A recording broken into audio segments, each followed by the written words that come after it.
Contrastes con Mitzi Cordero.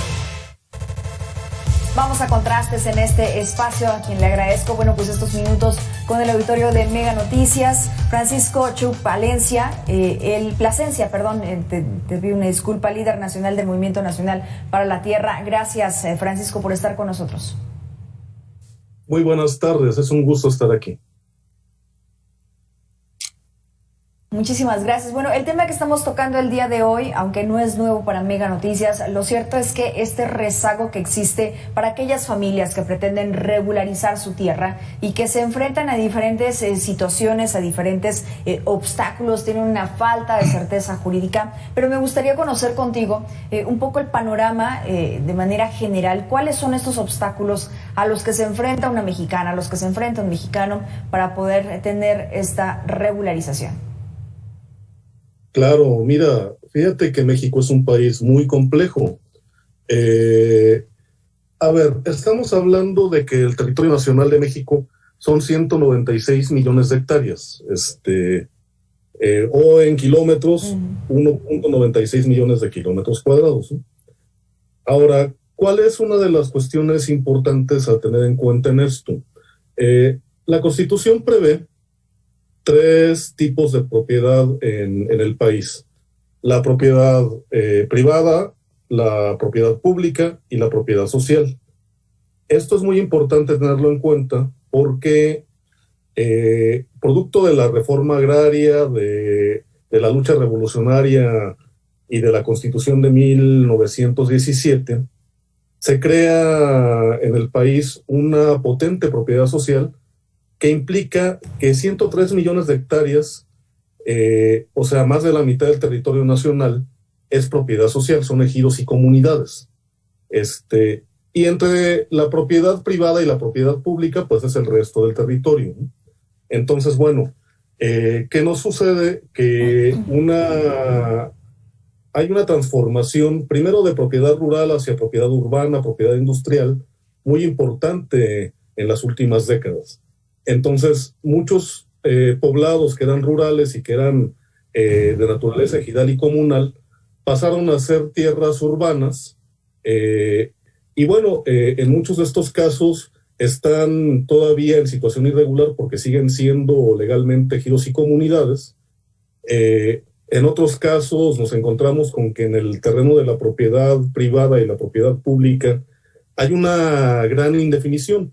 Si tú le preguntas a algunos funcionarios encargados del sector rural o del sector del ordenamiento de la propiedad en México, que está sectorizado en la SEDATU, cuál es, fuera de la propiedad social, el tamaño de la propiedad pública y el tamaño de la propiedad privada, te contestarán seguramente que no tienen cifras, ¿no? Y es una realidad porque pues nos encontramos con que hay una enorme cantidad de tierra que se encuentra en un vacío legal. No está declarada propiedad pública, no está declarada propiedad social, porque no hay ninguno de los medios legales que lo haya generado así, pero tampoco es propiedad privada. En materia de derecho, la propiedad privada tiene su origen, y todo tipo de propiedad, pero sobre todo la privada, en varias cosas, y una de ellas es la posesión. Mucha de la tierra que puede tener una familia, o puede tener una empresa, o que puede tener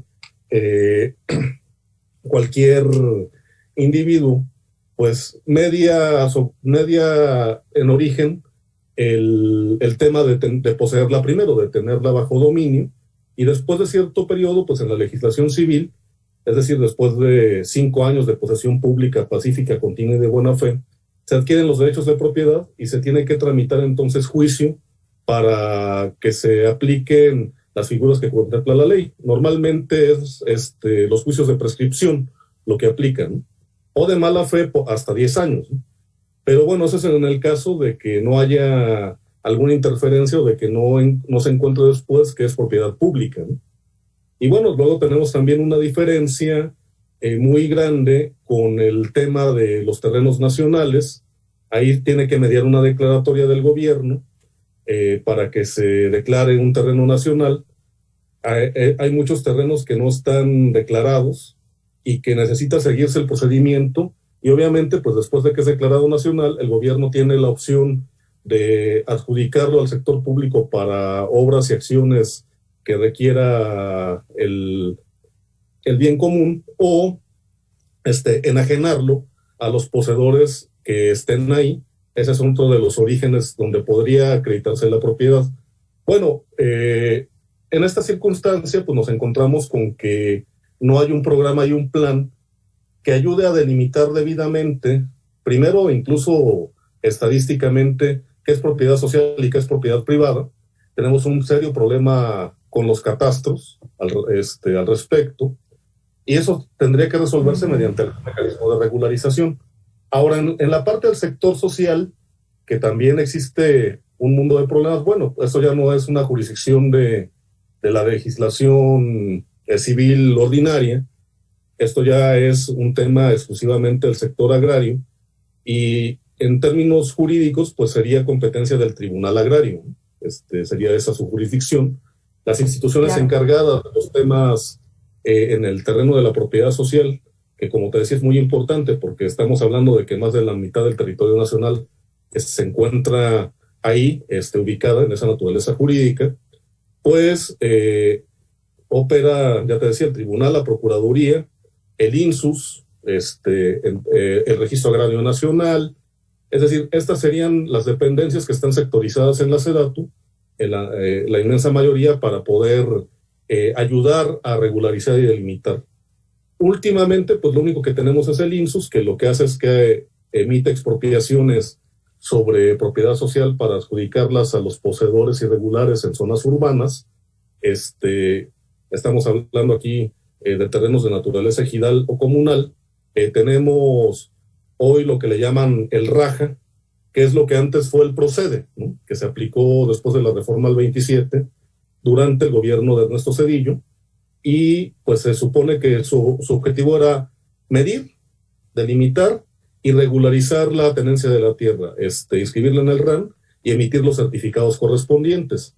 Hoy estas tareas le corresponden al RAJA, y bueno, luego tenemos otro mecanismo que es el COSOMER, que es el programa de conflictos en el medio rural, que atiende aquellos focos rojos en la propiedad social, donde hay enfrentamientos, pero además donde la naturaleza de conflictividad que se presenta, pues requiere mecanismos extralegales, y casi siempre lo que ocupa es un mecanismo de concertación y compra de tierras para poder resolver ciertos asuntos que ya no alcanzan los mecanismos jurídicos para atender.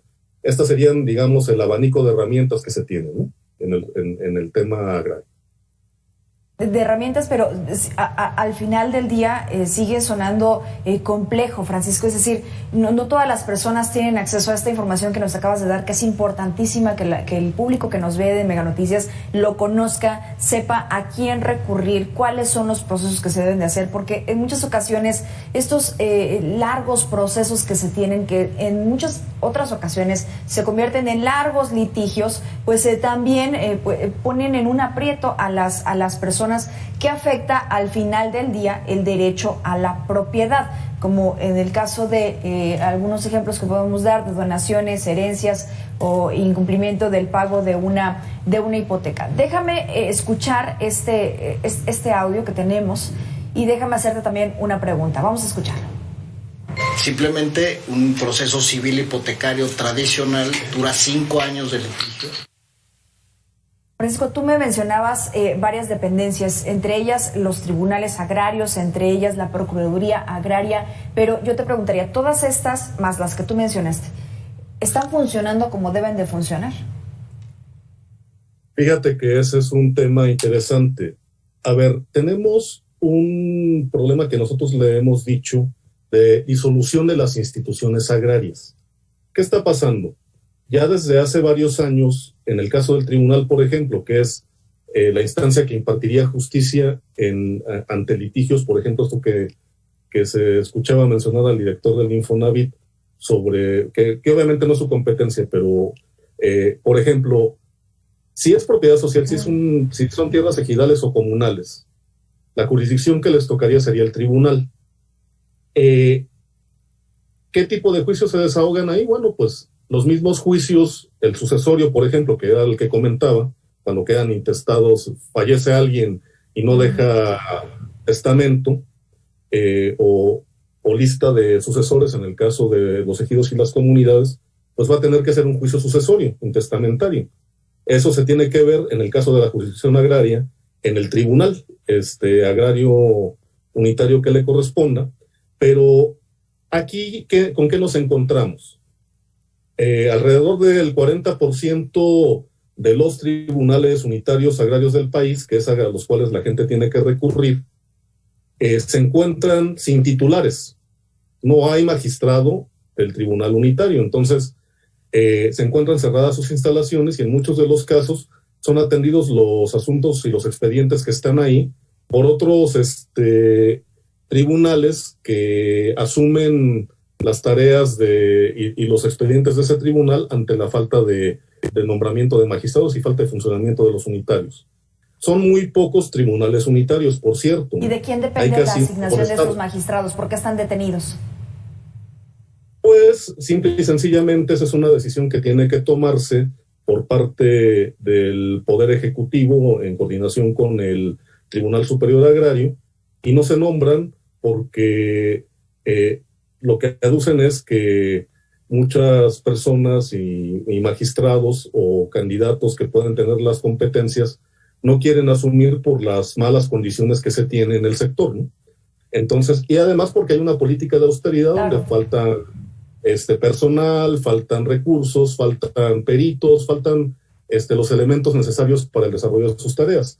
Y entonces, pues entenderás que muchos de los juicios que tendrían que desahogarse en 1 o 2 años, terminan desahogándose en 5, como dice bien, o hasta 10 años llegan a tardarse muchos de los expedientes que se tienen en el tribunal agrario. Entonces, imagínate la situación que viven personas que se encuentran ante despojos, por ejemplo, y que tienen que instaurar recursos y que pues están instaurados, pero simple y sencillamente la justicia agraria no actúa porque no está operando la institución, ¿no? En el caso del tribunal. Y lo mismo ocurre en buena parte de los casos con la Procuraduría, ¿no? La Procuraduría, te comento, tiene en este caso competencias conciliatorias y competencias de arbitraje y de representación. Pero pues en muchos de los casos nos encontramos con que, aunque la gente acude a solicitar a las promotorías la asesoría y la atención, pues se encuentran con que no hay personal, ¿no? Y entonces, pues también se tardan mucho las necesidades que tienen las personas en representación o en arbitraje al recurrir ante la Procuraduría. Otro tema y un dolor de cabeza permanente, pues es el Registro Agrario Nacional. Se supone que ahí los actos jurídicos que se desarrollan tienen que inscribirse, listas de sucesores para los temas estos para evitar juicios intestamentarios, temas como la delimitación de ejidos, y todo el catastro rural se lleva en la Procuraduría, la inscripción y baja de derechos agrarios, también la inscripción de actos jurídicos y de asambleas que se desarrollan se tienen que dar en el RAN, que es lo que sustituiría en términos de la justicia ordinaria y del foro común normal al registro público de la propiedad. El registro agrario nacional es muy importante. Bueno, hoy nos encontramos con que muchos actos jurídicos no se pueden consolidar por la falta del trámite registral ante el RAN. Ese es uno de los cuellos de botella que hoy tenemos. Sí, y bueno, la acumulación de expedientes, ya te escuchábamos también en otra nota que tuvimos aquí con Mega Noticias, que hablabas, bueno, pues del tema de la pandemia, ¿no? Si de por sí se traía una acumulación de expedientes, durante la pandemia pues fue todavía más. Tú hablas de una falta de magistrados, una falta de personal, de una falta de recursos también que se han recortado, que no se han destinado, y que eso pues ha generado aún más este cuello de botella que señalas. Si me permites, vamos a ver ahora estos datos de cuáles son los estados en la República Mexicana que acumula el mayor tipo de irregularidad o que no se pueden regularizar estos predios. En primer lugar se encuentra el Estado de México, es el que tiene mayor cantidad de irregularidad territorial. Le sigue Puebla, le sigue el Estado de Veracruz y también Chiapas. Al menos 6.3 millones de viviendas urbanas no cuentan con escrituras, lo que representa el 27% del total. Uno de los retos de esta regularización, pues, es que se tiene que atender, y lo cierto es que se ha dejado allí. Déjame escuchar lo siguiente y seguimos hablando del tema. Ay, no, están bien complicados, la verdad. Bien tardados, y pues uno no puede estar viniendo cada rato porque pues trabaja uno y... Simplemente no puedes tener esa certeza jurídica para tu vivienda, para tu terreno, para tu ejido incluso, y es bien complicado, y te lo decía yo en un principio. Todos estos pasos que tú nos ibas diciendo, pues yo simplemente no lo sabía. O sea, si yo quisiera hacer ese trámite, tendría yo que recurrir a una persona experta como tú para que me pudiera ir guiando. ¿Esta podría ser una alternativa, Francisco?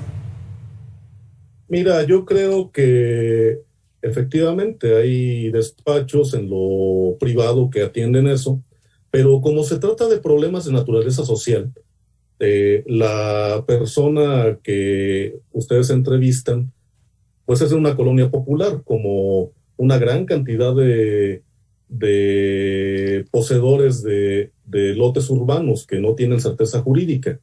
Entonces, pues la situación de pobreza a la que se enfrentan, pues hace que el tema sea todavía más difícil, porque no podrían pagar a un abogado especializado. Yo creo que se tendría que tener una perspectiva social de la problemática, partiendo de que muchas de estas familias no van a tener acceso a los recursos necesarios ni a la asesoría, por lo tanto, que podría tener un particular, y entonces pues el sector público tendría que ayudar. Para eso se supone que está el INSUS, ¿no? El INSUS se supone que tiene que identificar esta clase de problemáticas, hacer las expropiaciones sobre tierras ejidales, si es el caso, de estas superficies donde están estas colonias, y luego emitir las escrituras y cobrarles una cuota simbólica a los poseedores de esas viviendas para darles certeza jurídica. Ese es más o menos el mecanismo y lo que tiene que hacer el INSUS, que además el INSUS no es nuevo. Solamente se le cambió de nombre, pero eso que se llama INSUS es lo que antes era la CORED, la Comisión para la Regularización de la Tenencia de la Tierra. Uh-huh. Entonces, porque obviamente todos estos procedimientos tienen costos, que luego son inaccesibles para las familias. Para empezar, la expropiación, pues es un procedimiento que desarrolla el gobierno, el Estado, sobre tierras que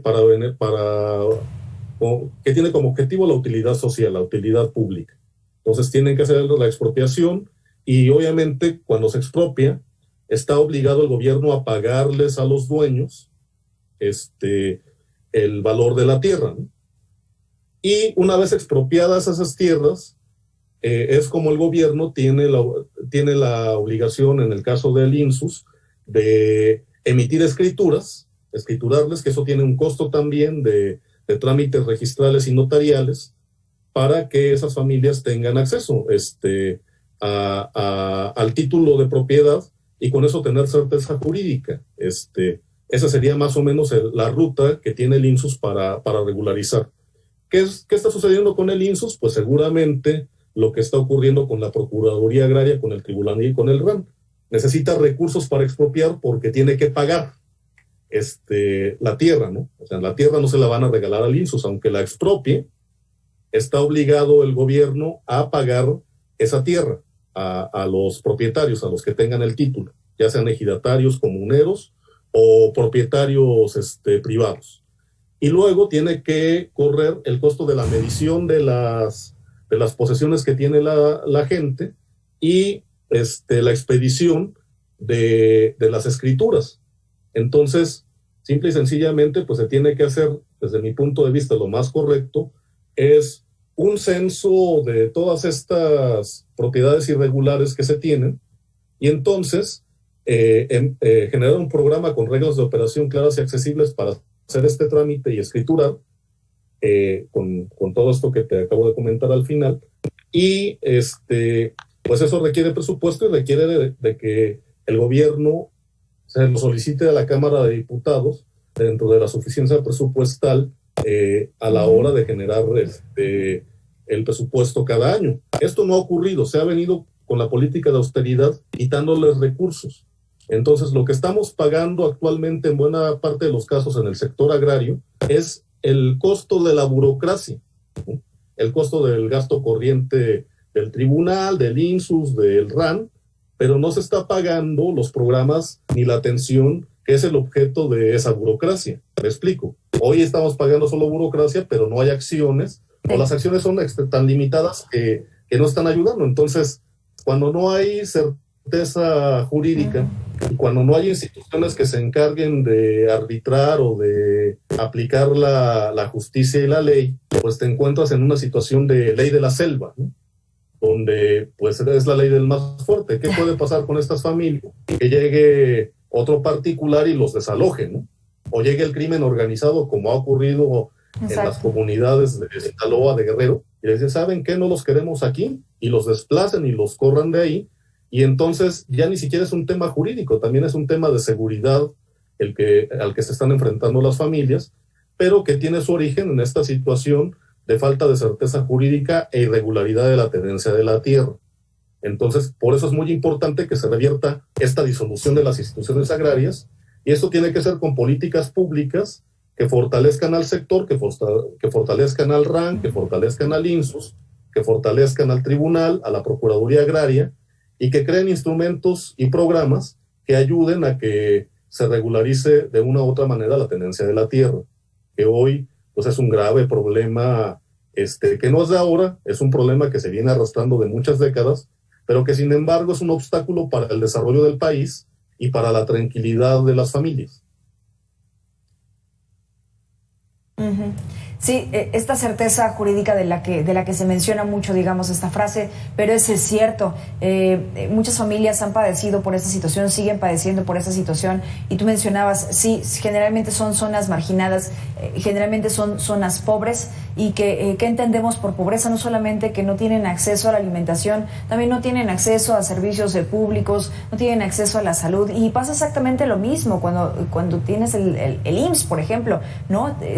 Si eres un trabajador, pagas una cuota, pero al final el servicio es deficiente, la entrega de medicamentos es deficiente, no te dan citas, si necesitas una cirugía, si necesitas una atención de forma inmediata. Me parece que es exactamente lo mismo, es decir, esto hablando de la regularización de la tierra, pero hablando de salud, hablando de educación, hablando de seguridad, es exactamente la misma situación que está ocurriendo en nuestro país, Francisco, y no ha podido ser resuelto por ningún lado.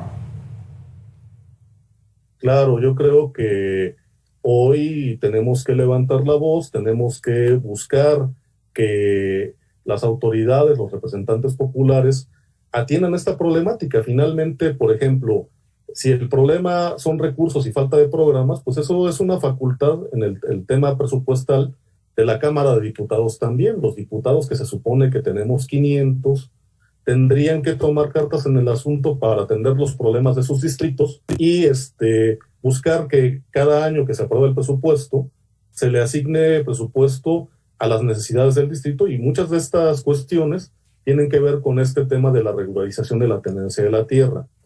Esto es en el ámbito urbano o de la vivienda, pero tenemos problemas también muy serios en el ámbito de la propiedad rural, de la propiedad de la tierra, de los bosques, de la tierra de uso agrícola, donde pues, nos encontramos con fuertes conflictos. Mira, hay conflictos agrarios que algunos, por ejemplo, tienen resoluciones presidenciales, los que se hicieron antes de la reforma al artículo 27 en 1992.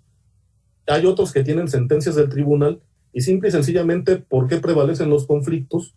Porque el tribunal ha declarado que es imposible ejecutarlos. No puede, a pesar de que hay una resolución jurídica de muchos temas, a la hora de irlos a aplicar prevalece un fuerte conflicto social, y entonces el tribunal se ha declarado incompetente y sin capacidad para ejecutar. Entonces, así tienes un montón de conflictos que requieren atención y que son focos rojos donde la gente se está enfrentando y que está generando desplazados. Te pongo de ejemplo estos conflictos como el de Aldama y Chenaló en Chiapas, que cada rato aparecen en las notas de prensa por los enfrentamientos y los muertos que están generando, pues simple y sencillamente no se atienden por la falta de instituciones y de mecanismos de concertación y de programas y políticas públicas que puedan reconocer esta problemática y atenderlos. Había un programa de desplazados en el INPI, donde tenemos muchos desplazados de comunidades indígenas o desplazados por la violencia, que atendían la reubicación de esas comunidades y su atención.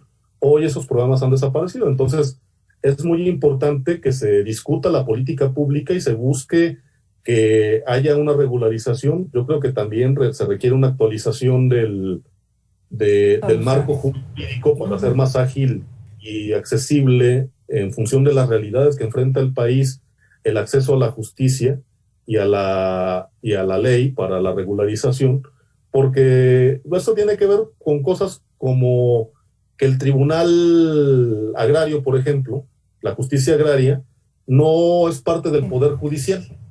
¿Esto qué hace? Pues que de repente haya intervenciones indebidas por parte del Poder Ejecutivo para influir en las sentencias o en las resoluciones. Entonces, una de las cuestiones que tendría que darse pues es ya la separación de la jurisdicción del Tribunal Agrario y mandárselo al Poder Judicial para que tengan más independencia y haya más certeza de que sus resoluciones no vayan a ser influenciadas por temas donde el gobierno tiene intereses, porque finalmente hay ocasiones donde el gobierno es juez y parte, ¿no? El gobierno, la gente tiene la tierra, el gobierno o gobierno. Ciertos políticos también, ¿no? Exactamente. Francisco Chu, muchas gracias por esos minutos. Mega Noticias, lamentablemente se nos ha acabado el tiempo, pero es un tema bien complejo, como ya lo decíamos, y que hace falta atender. Este es el tipo de tema que sí tendría que estar en la agenda nacional, que sí tendría que estar atendiéndose y dándole solución, no otros que de repente nos distraen. Muchas gracias por estar con el auditorio de Mega Noticias. Gracias, Mitzi, y gracias a Mega Noticias por colocar estos temas que de repente quedan relegados, y efectivamente necesitamos que la voz del campo y de estos problemas que la gente vive cotidianamente se escuchen para que eventualmente sean atendidos. Que así sea. Gracias, Francisco, que tengas excelente tarde, líder nacional del Movimiento Social para la Tierra. Vamos a la pausa, pero regresamos con más, no se vayan.